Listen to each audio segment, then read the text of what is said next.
dear colleagues. It's a pleasure to see you at our workshop. I hope very much that today it will be interesting and useful. I'm a teacher of school 132, Sheina Vera Nikolaevna, and I offer to your attention a workshop, the methodology of summative assessment of learners' achievement. According to the paragraph of instructions on criteria-based assessment of the instructive methodological letter, assignments for unit and term assessment are prepared by teachers on their own. Simple recommended tasks are allowed to use. The aim of the given workshop is to assist participants in understanding the structure of summative assessment and in acquiring skills for summative assessment of learners' achievement. The epigraph of our workshop will be the words of Michael Barber.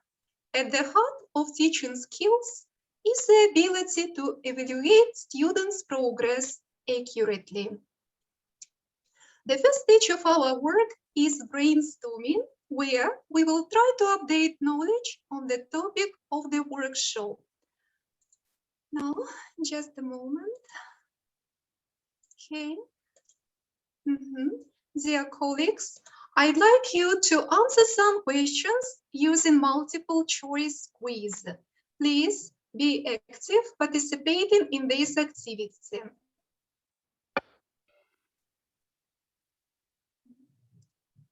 Just a moment. Okay. The criteria-based assessment is the correlation between the actual achievement of the learner and the expected learning outcomes on the basis of established criteria. What do you think? Is it true or false?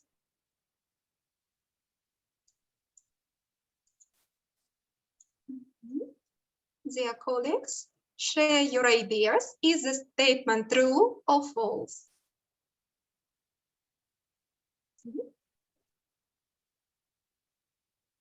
Okay, try to be active. Maybe it's true. Okay, perfect, fantastic. You are absolutely right. Thank you. Now, let's move on further. Why do teachers need assessment criteria? Assessment criteria provide clear guidance for the educational process, provide specific criteria for the assessment of students' learning process, make the assessment process objective and consistent, facilitate assessment of students' progress for teachers, or all statements are true. In my opinion, all the statements are true. I agree. Amazing, you are absolutely right, thank you. Why do learners need assessment criteria? Assessment criteria provide a clear understanding of learning objectives, expectations, assessment criteria, and ways to improve their performance. Students have specific recommendations concerning teachers' expectations. When students use assessment criteria regularly, they become more responsible for the final product. Create conditions for students' independent work. All statements are true. All statements are true. Brilliant, quite right. What is criteria? Assessment of the student on the basis of his knowledge. Clear indications of how achievement may be demonstrated. Knowledge and skills. The second. I think so. The second one. Fantastic, well done. What is a descriptor? A detailed description of the levels of learning achievements and the corresponding scores. Assessment criteria for assignments. A characteristic that describes how the result of the assignment should ideally look like. A basis for assessment scores.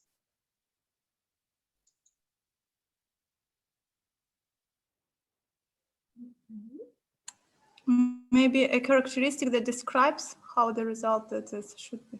No? Fantastic, you are quite right. Well done. Good job. Okay, let's move on further. What is the rubric? Okay, a coherent set of tasks that students must perform.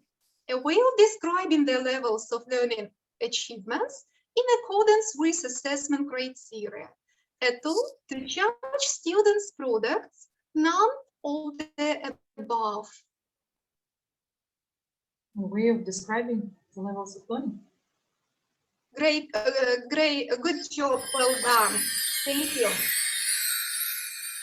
Dear colleagues, thank you for participating in this activity. Quite right. Let's continue our work. And now, please, dear colleagues, could you answer the question? Oh, just a moment. What does this conceptual framework deal with? We have revised different concepts, and what are they necessary for?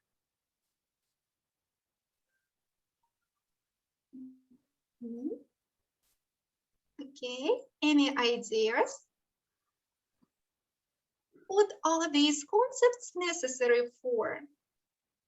For developing and constructing summative assessments for the unit and term.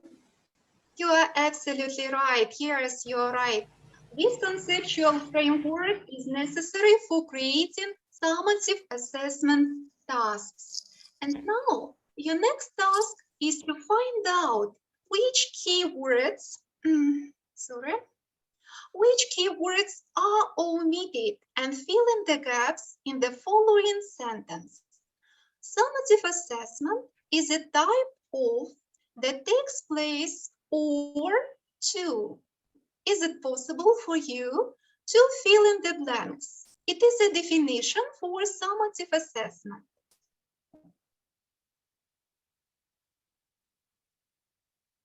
Okay, pay attention to this word. It is a type of. Is the type of assessment that takes place after each unit or at the end of the term to evaluate the achievements of acquired knowledge. Maybe in that way. Amazing. Your answer is absolutely right. Let's find out what is the definition. Summative assessment, it is a type of assessment that takes place at the end of a unit or term to convey students' progress. Perfect. Very nice definition you have given. Thank you. Now, please, let's make up an algorithm of unit assessment from the elements provided. In our chat, you can find a link in order to join online application, and you will be able to participate in this activity in an interactive form. We will be able to see the results of your voting in real time. Okay, you can find the link in our chat.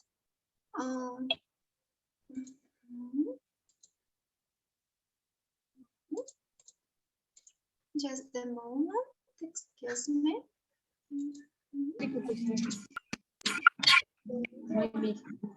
Okay, please, dear colleagues, use the link to join this online application, and you will be able to participate in this interactively. Here, you are supposed to make up an algorithm of unit assessment from the elements provided.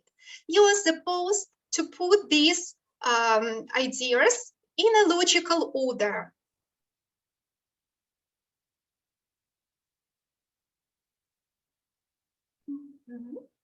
We are waiting for our participants, and we'll be able to see your results, your voting in real time. Nikolai, give us a link, please. Sorry, but if you look through our chat, I have sent it. Can you do it again? Because when new participants join, they can't see the link. Okay, of course. Have you received the link?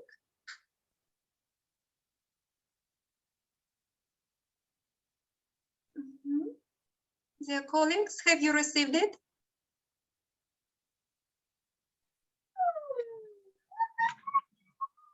Получила. Thank you.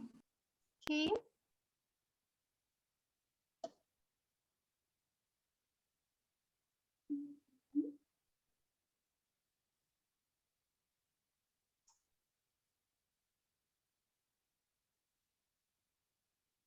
Just try to put these ideas in a logical order in order to make up an algorithm of unit assessment.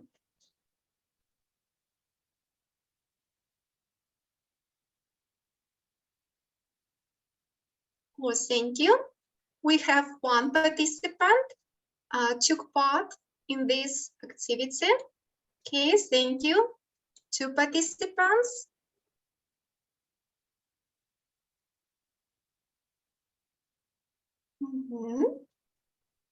Okay.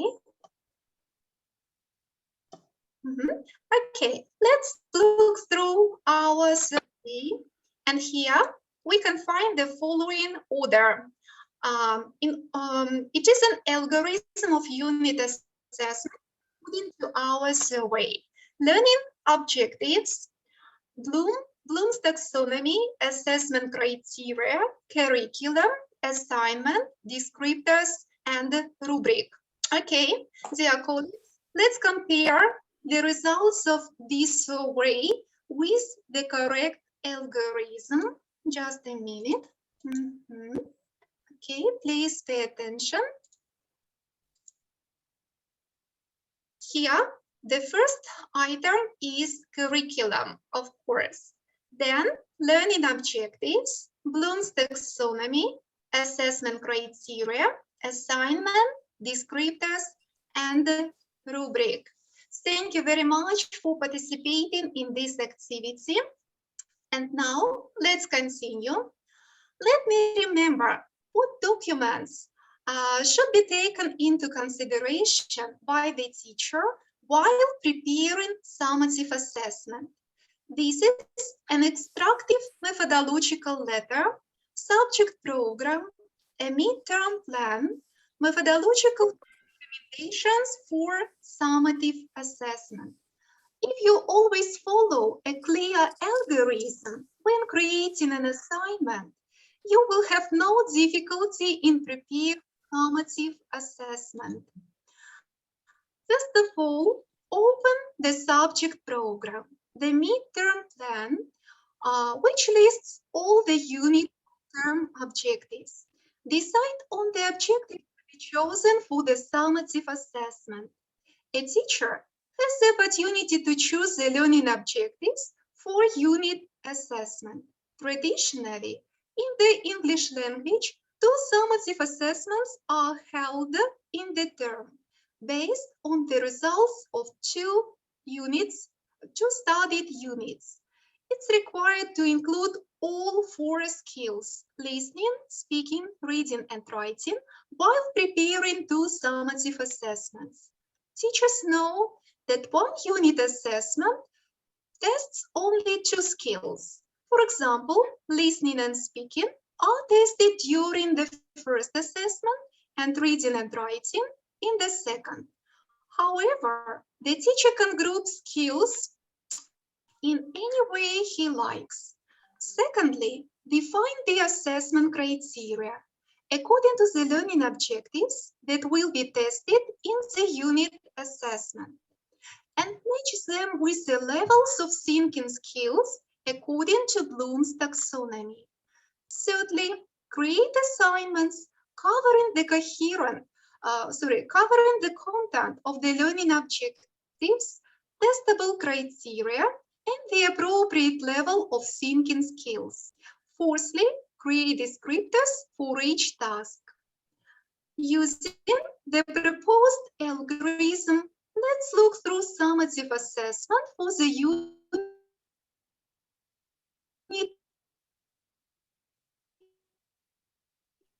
charities and conflict. Also, the ninth grade attitude recognize the attitude or opinion of the writer in extended texts on a range of familiar, general, and curricular topics. Use with minimal or no support, style, and register appropriate to a growing variety of written genres on general and curricular topics. Use independently appropriate layout at text level on a growing range of general and curricular topics. Now, when learning objectives were chosen, we can define the assessment criteria. The assessment criteria reflect how the achievement of the learning objectives will be checked. It describes what the student should do to demonstrate the achievement of the learning objective. According to SMART, the criteria for assessment should be specific, measurable, achievable, realistic, and time limited. Now, let's try to match these concepts with their definitions. Just a minute. Okay.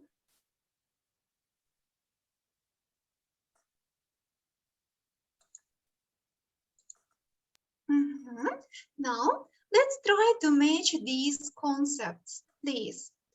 Specific. Can you find the definition for this concept?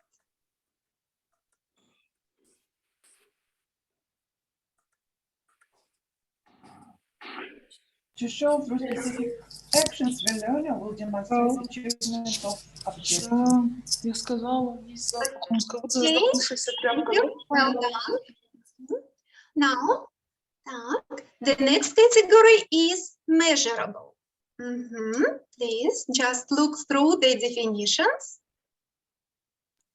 To determine the degree of achievement.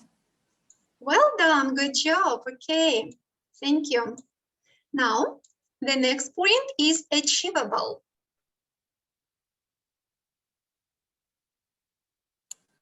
The amount of the sign can be done. No. This is time-based. Yeah. Yes, amount Okay, of- time-based, yes, you are right. The amount of- Okay, Not achievable, provided in learning objectives. very good, okay. And the last category, relevant or realistic. Of course, we have only one option, correspond to learning objectives. Okay, let's check. Sorry, не соединилась, sorry. Okay, very nice. Thank you, dear colleagues, for doing this task. Great job. Okay, and now let's continue. Sorry. Now, please pay attention. The learning objectives are fixed. They correspond to the learning objectives given in the subject program. The assessment criteria are formulated in accordance with the objectives that will be tested in the summative assessment. Here we have the following assessment criteria. Interpret the information to identify the author's attitude and opinion. Write a text using appropriate style and plan of a given genre with some support. Write paragraphs keeping the layout and format. Now, when we have chosen the learning objectives and specified the assessment criteria, it's clear what level of thinking skills the tasks will correspond to. These are higher order thinking skills. The next step in our algorithm is creating the task. It's very important here to choose a resource that is not only appropriate for the topic studied and the age of the student. Ideally, this should be a text audio clip in which there is a conflict of opinions and the main idea isn't obvious. Such texts develop the functional literacy of students. Now, let's look through the benefits and drawbacks of different types of questions. Multiple choice questions have their own benefits. They are easy to score and analyze, effective measurement when well constructed, but can be difficult to construct effective questions, may promote student guessing. True-false questions, easy to score, analyze, but may promote student guessing as well, but can be difficult to construct effective or definite questions. Difficult to determine the course of incorrect answers. Matching tasks, easy to score and analyze, provides quick assessment of items that needed to be memorized. Drawbacks of these questions may promote student guessing, difficult to determine the course of correct answers. Fill in the blank, one-word response. Reduces student guessing, easy to construct and score, don't generally measure high order thinking. Short answer. Student guessing can assess higher order thinking without requiring long responses, but can be difficult to construct questions that measure higher order thinking without requiring long responses. Can measure higher order thinking, use of rubrics can make results more assuming to complete and as for the speaking writing task, the teacher needs to describe situation accurately. The more detailed and understandable the instructions given by the teacher, the better and more effective the student's response will be. Let's do the following task. Now, read the letter below, which Sauli wrote to a magazine page, a magazine problem page. What advice would you give her? Please help me. I'm desperate and I need help. I've just started high school and even though my work's not bad, some senior girls are making my life a misery. I'm only 14 years old and these girls are over 16. They pick on me every break time and basically do everything to make me cry. They take my money off me, and if I haven't got any, they all take it in turns to slap me. I've tried to play truancy so that I don't meet them, but I can't stay off school forever, as my parents will find out. Please help me. I've got no one to turn to. I recommend you to give students guidance with what to write and say. As you can see, an outline and key expressions are also provided with this task. The outline below consists of the following elements. Greeting, which we start with the person's first name.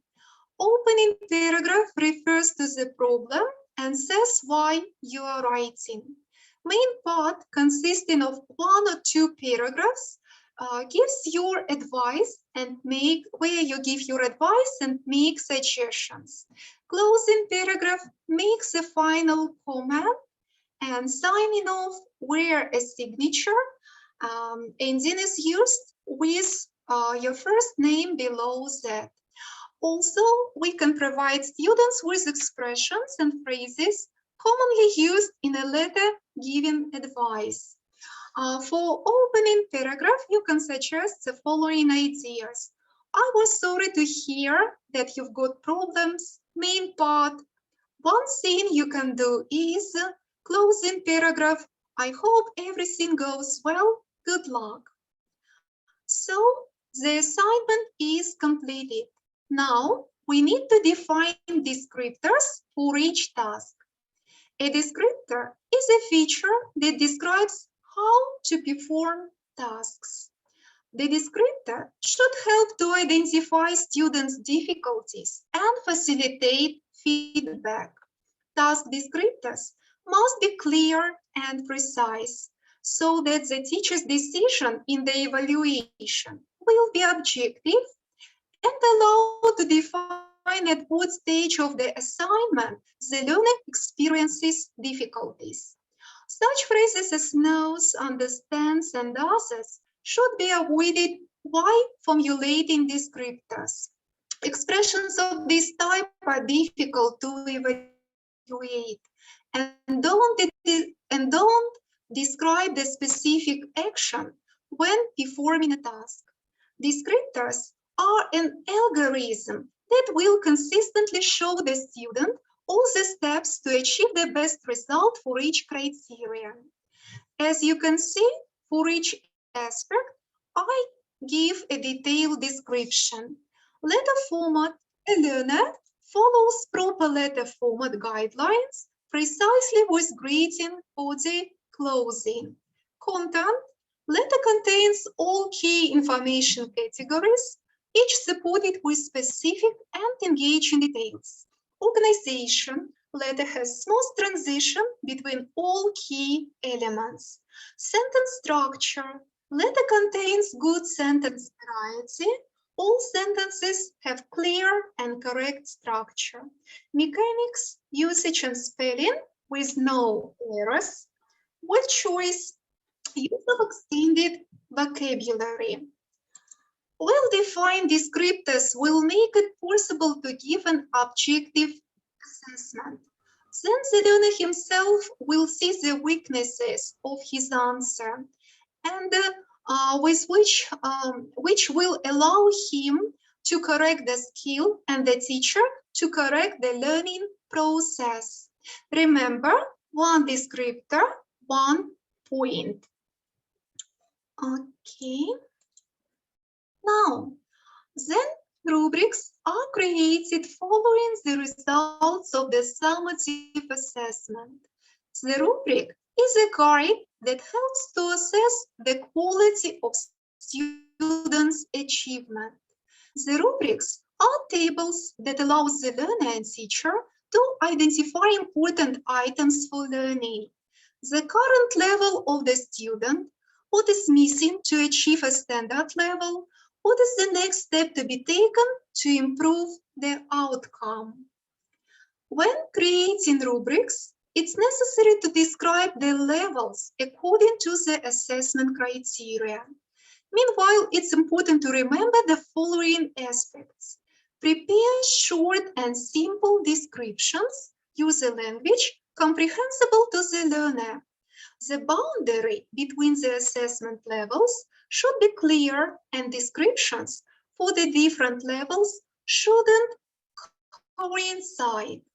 The content of the descriptions should be the same for all assessment levels. The highest level should meet high demands, but also be realistic.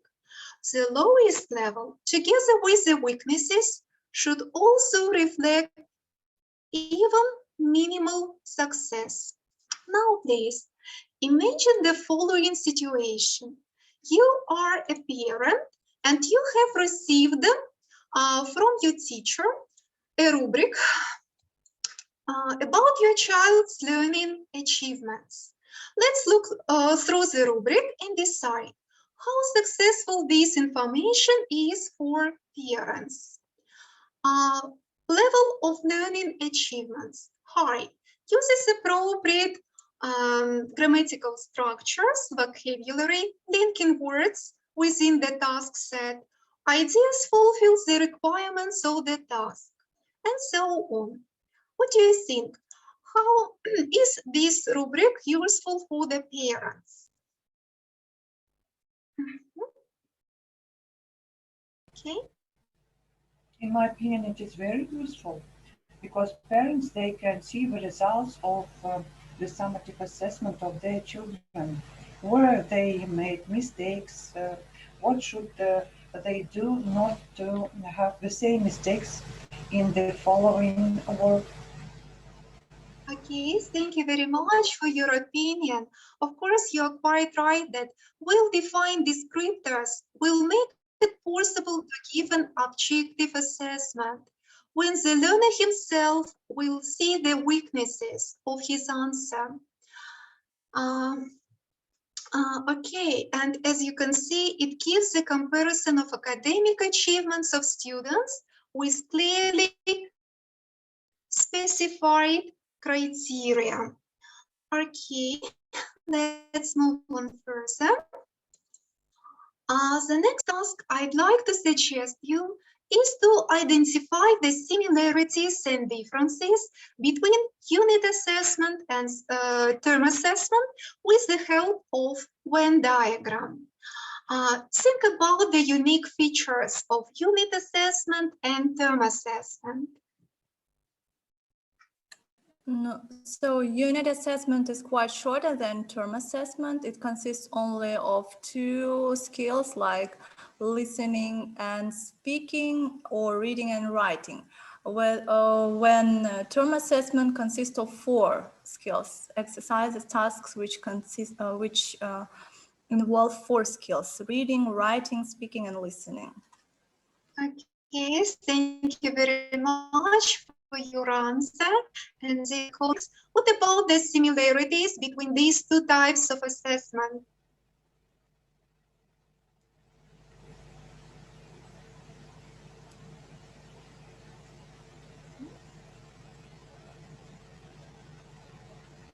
Okay, let's look through the whole slide here. You can find the differences. First, you were absolutely right. Unit assessment takes place at the end of the unit, includes the learning objectives per unit.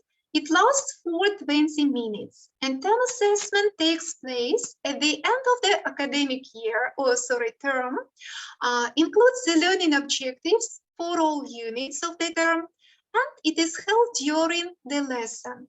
The similarities between these concepts, the tasks correspond to the objectives and assessment criteria. Points are given according to descriptors and influences a final term grade. You know, the term assessment is held at the end of the term and provides evidence of the student's knowledge and skills.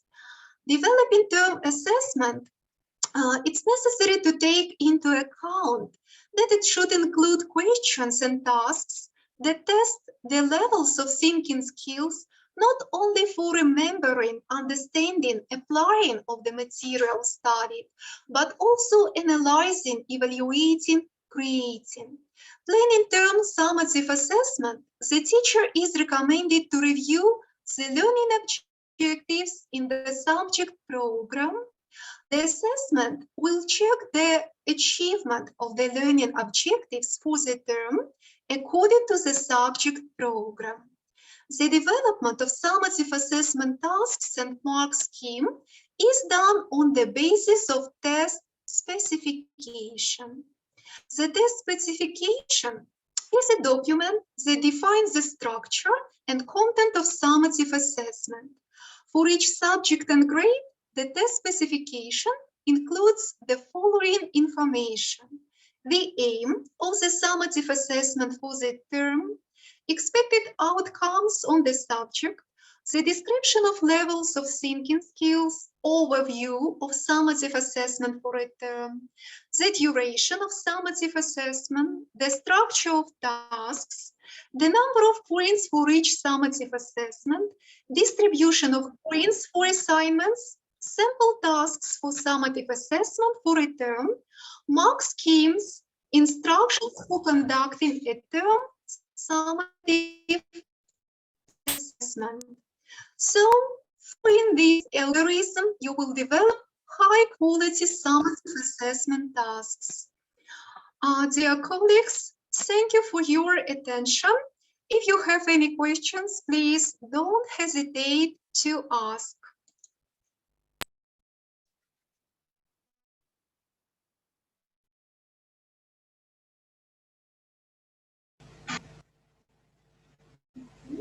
Do you have questions, dear colleagues? No questions. Thank you very much. Okay, and dear colleagues, I would appreciate your feedback in our online survey. Let me share